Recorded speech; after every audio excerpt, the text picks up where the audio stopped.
মধুমিতা সরকার বাংলার অন্যতম জনপ্রিয় একজন অভিনেত্রী, যাকে সবিনয় নিবেদন ধারাবাহিক থেকে শুরু করে কেয়ার করি না, বোঝে না সে বোঝে না, কুসুম দোলা ধারাবাহিকে অভিনয় করতে দেখা গিয়েছিল। কুসুম দোলা শেষ হওয়ার পর তাকে আর কোনো ধারাবাহিকে দেখা যায়নি।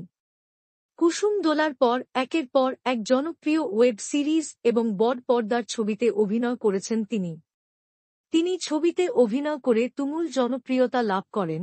এছাড়াও লাভ আজকাল, পরশু কুলের আচার, দিলখুশ, জাতিস্বর ছবিতে অভিনয় করেন তিনি।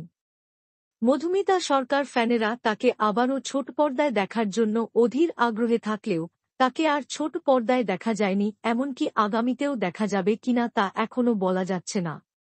তবে এবার নতুন গল্প নিয়ে আইপিএস অফিসার হয়ে পর্দায় ফিরছেন মধুমিতা সরকার।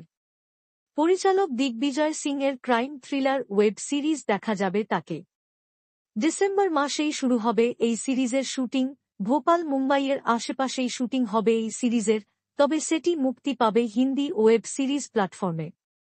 শোনা যাচ্ছে 25 সালের মাঝামাঝি সময় হিন্দি জনপ্রিয় ওয়েব সিরিজ প্ল্যাটফর্মে মুক্তি পাবে মধুমিতা সরকার অভিনীত নতুন ওয়েব সিরিজ।